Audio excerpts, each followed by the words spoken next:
in welcoming the ghetto kids to Parliament and to congratulate them on the milestone they attained participating in the World Cup ceremony and really raising the Uganda flag high.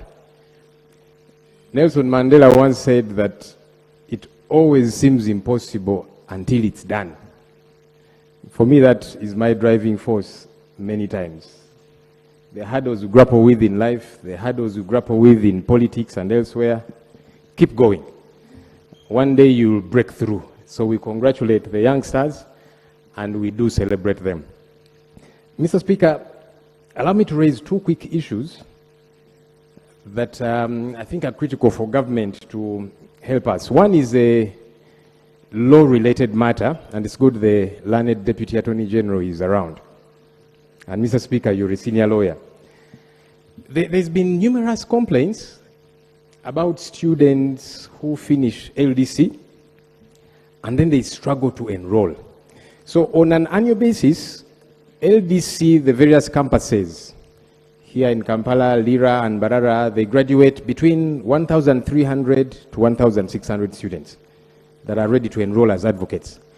But then on an annual basis, only between 400 to 600 lawyers enter the role of advocates.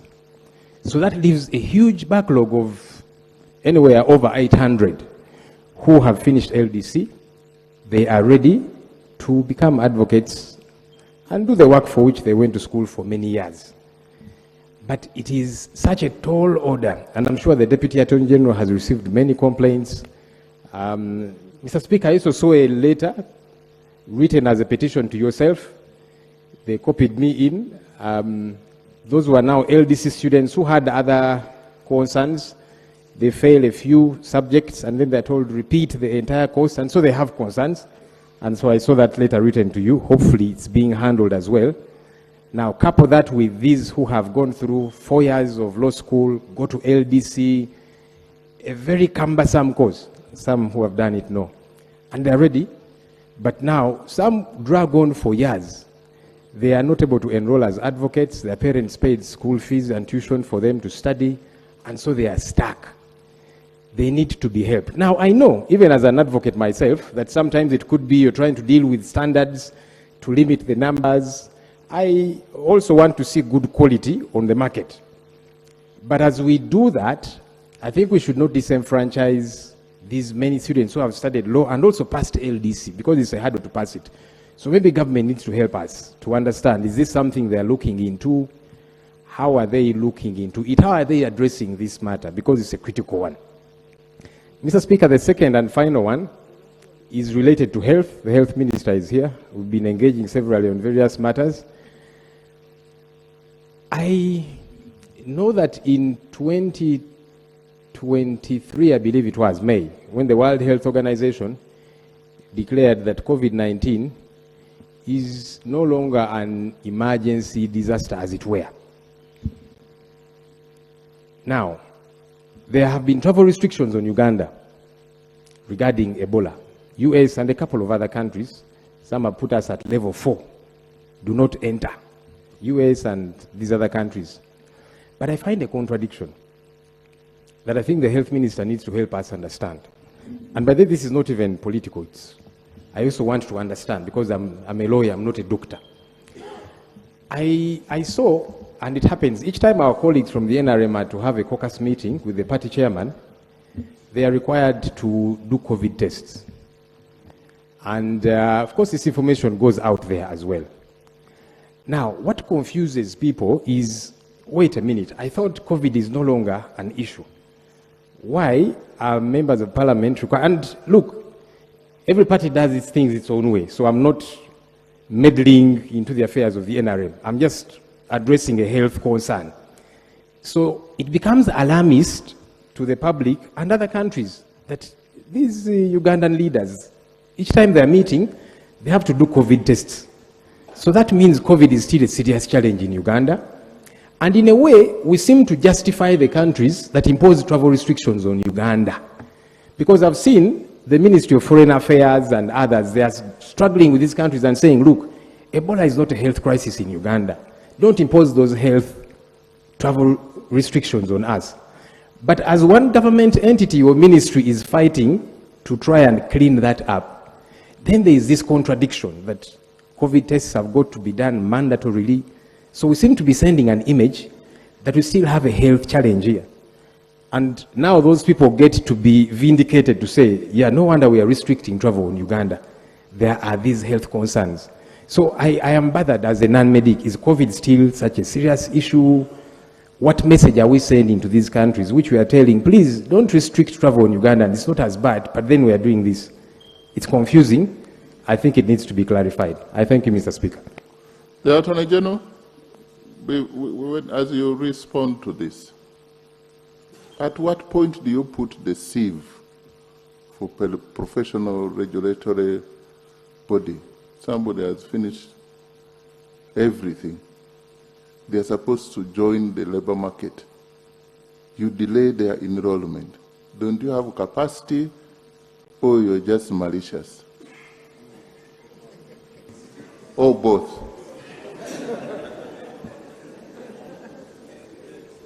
Was the word both or both? Right Honorable, I seek your permission that in answering this, I can address the two issues that were raised yesterday, because I have short answers to them. Thank you, Right Honorable. Right Honorable, as regarding the processes of enrollment, we are engaging with the Law Council. They had a number of challenges which we are trying to iron out. We believe starting September, things will move a little smoothly. I can guarantee you that. Yes. Secondly, yesterday I was asked a question about the fisheries regulations. The first parliamentary council that is handling them and our ministry says they will be ready by Tuesday next week. So we'll submit them back to the Ministry of Agriculture and they will do the needful. Thank you. Thirdly, Honorable Muiru raised a question about suspension of the law regarding issuance of substitute certificates of title. Right Honorable Speaker and colleagues, the Honorable Minister of Lands, who is a personal friend of mine, did not suspend the law per se. She's the head of the Ministry of Lands. She has taken administrative measures because they have identified a mischief that people are fraudulently acquiring certificates of title, substitute certificates of title, and while the owners have their own titles. So she says, within the ministry, let us halt the process. We do thorough investigations. She has constituted a team to investigate the matter and agree or advise a way forward. If we need to amend the law, we will come back to Parliament. Thank you very much. Perfect. Minister of Health, Honorable Joel Ssenyonyi would like to attend the NRM caucus, but he fears COVID tests. So, is there still...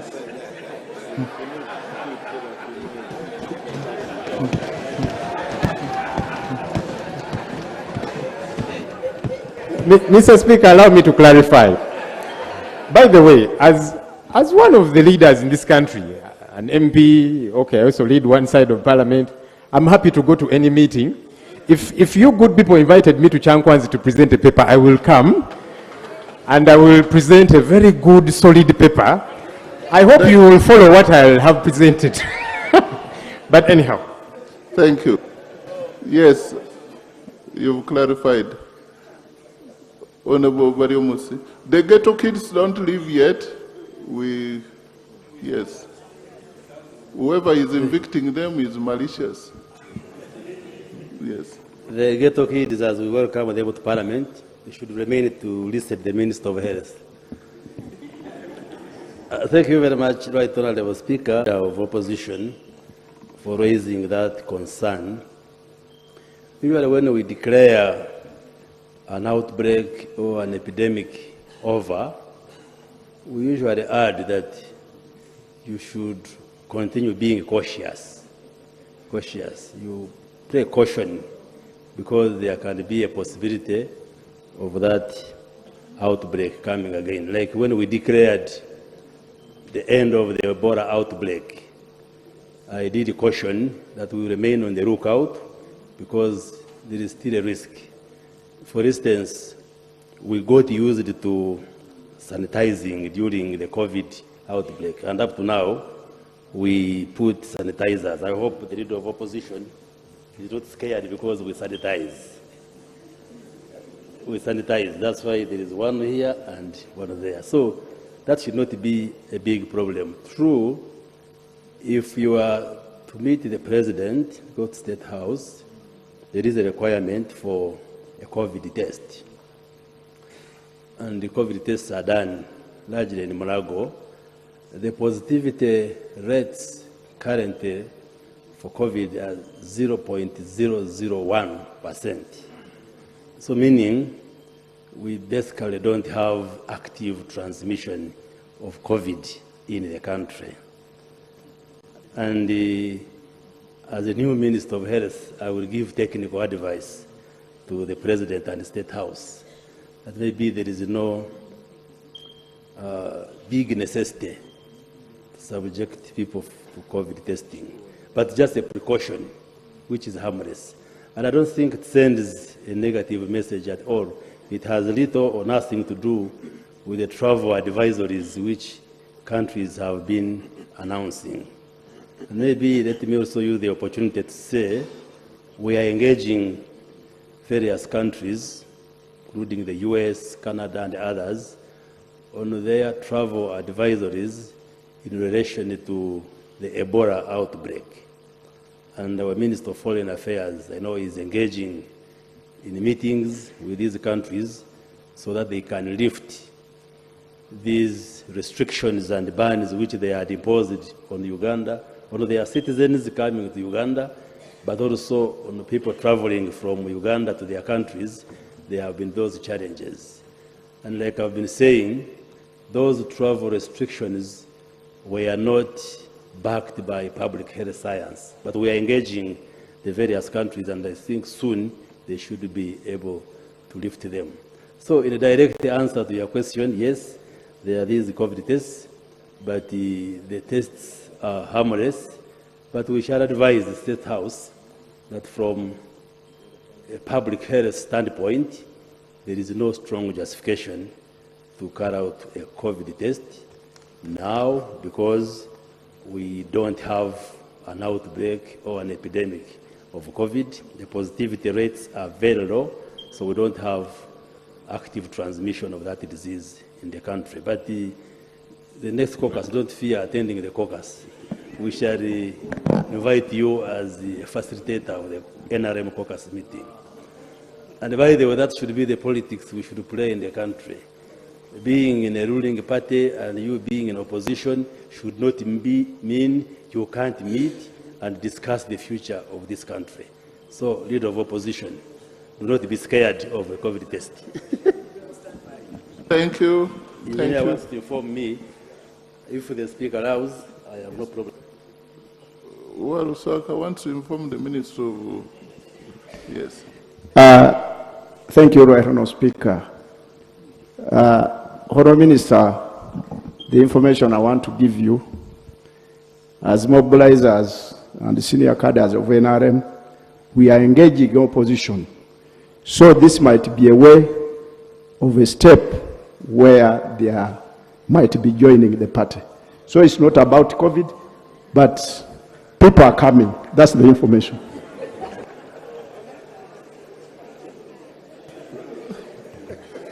So thank you very much for the information. Yes, true. The NRM actually is an umbrella which accommodates people of different shades of opinion. So whoever is coming is welcome. Okay.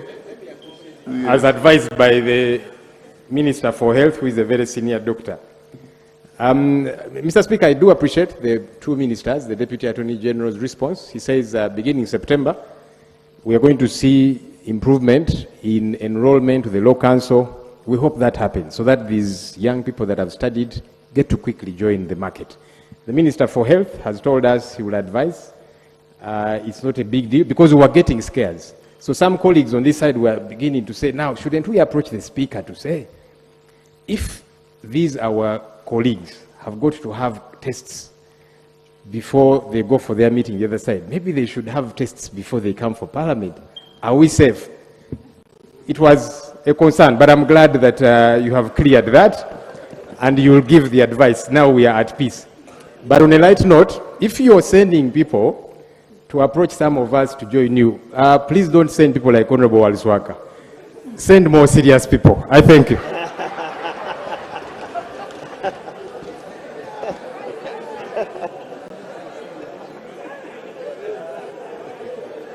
Yes.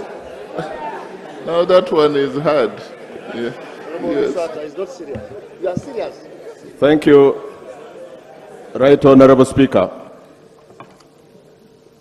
I rise to join you to congratulate the young people, the ghetto kids, for flying upon being an inspiration to others by flying our national flag globally.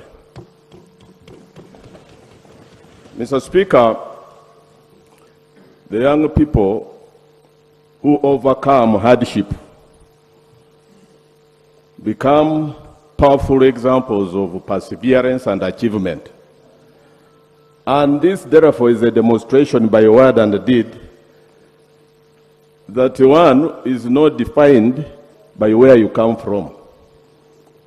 One is not defined by the humble beginnings that you emerged from, but by the talent, the resilience, the potential, the creativity that one brings to the world or to society. So, Mr. Speaker, I'm here to pass my congratulatory message to the younger people for being an inspiration to others to know that even if you came from humble beginnings like a Mirambo, you can make it to be the Speaker of a National Assembly, so to speak. Thank you very much. Thank you. And my beginning was not very humble. I just want to take this opportunity to correct the nomenclature. Ugandans are so diplomatic that even when somebody is poor, he doesn't want to say he's poor. He say, I'm from a humble beginning. Poverty is not humble, my friends. Poverty is serious. Cassandra? Poverty is harsh. Thank you, Yes. Right Honorable Speaker. For purposes of record, my name is Abdul Bisaso, Member of Parliament, Kassanda South. Right Honorable Speaker, I rise to make a submission concerning the need for Parliament and government to recognize, appreciate, support, and deliberately invest in Ugandans who use their talent to promote the image, culture, and identity of our country on the international stage. Right Honorable Speaker and members, Uganda is blessed with enormous talent among our young people in music, dance and drama, comedy, fashion, film, and many others. But many of these talented Ugandans have become unofficial ambassadors of our country, carrying the Ugandan flag to international audiences, Right Honorable Speaker, and demonstrating that our young people can compete and excel globally. A notable example is with us, Right Honorable Speaker, the Ghetto Kids, whose exceptional dancing talent has taken Uganda to international platforms and attracted enormous global attention. Their success is not merely entertainment, Right Honorable Speaker, it is a demonstration of Uganda's creativity, resilience, and potential. Allow me to be on record to appreciate the 10th Parliament, Right Honorable Speaker, because at the time when we were faced with COVID-19, the Ghetto Kids had a challenge. Their home was about to be taken. The 10th Parliament saw it wise and contributed money towards purchasing their home to beyond 114 million. So I want us to thank the House for having done that to the ghetto kids.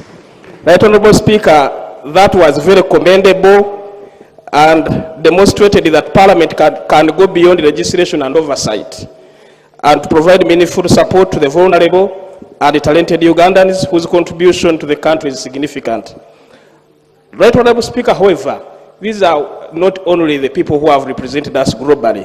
There are many others, but their talent, they have not been recognized. And I would pray that we come up, Right Honorable Speaker, with a national talent recognition and development framework to identify, nurture, promote Ugandans who go and represent us well. Thank you, Right Honorable Speaker. Thank you. Honorable Anya.